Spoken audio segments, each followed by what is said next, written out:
This Kentucky man, John Rosenberg, lives a peaceful life in the heart of Prestonsburg. But growing up Jewish in Magdeburg, Germany, life was anything but peaceful. Rosenberg was born in 1931, 2 years before Adolf Hitler took power, and once he did, everything started to change.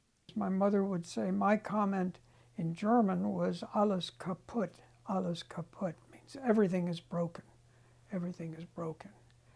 Eventually, on November 9, 1938, German soldiers ransacked and destroyed the Rosenbergs' apartment, synagogue, along with countless other homes, businesses, and places of worship, and a night known as Kristallnacht. This is what their synagogue looked like after the Germans ran through it.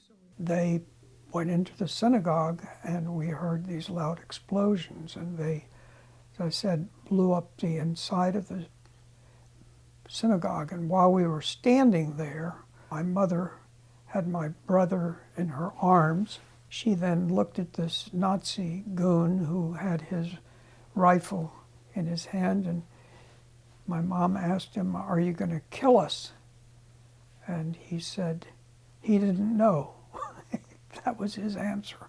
7-year-old Rosenberg had to sleep on a bare mattress in his destroyed kitchen that night, and that next morning, they heard a knock at their door. The Gestapo showed up to arrest my father.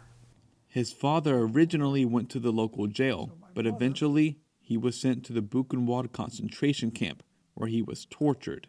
They spent many of their days just standing.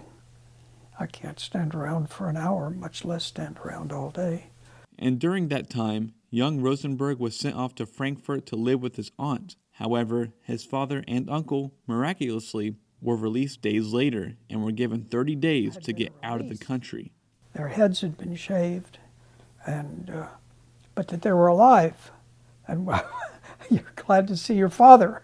And hope had arrived. The family went to Amsterdam, where they stayed at a Jewish refugee camp for a year. While there, his dad was offered a job in Westerbork, but with European tensions and anti-Semitism rising, he knew it would be detrimental if they stayed. My father, at that point, had a premonition, he told us.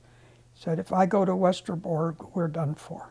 The family boarded a ship in February of 1940, just 4 months before the Nazis invaded the Netherlands. Landing in the U.S., Rosenberg excelled. He graduated from Duke, enlisted in the Air Force, and eventually pursued a law degree focusing on civil rights after seeing his colleagues experience racism while boarding a train in D.C. Abe said, I'll see you back in England. I said, where are you going? He said, I'm going to the back of the train where the blacks sit.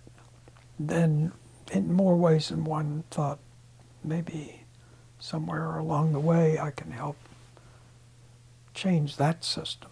From 1962 to 1970, he fought civil cases about similar oppressive issues he went through. Eventually, he moved to Kentucky to work with the Appalachian Research and Defense Fund, an organization that combats poverty issues within Appalachia, and now a staple to this side of the Commonwealth.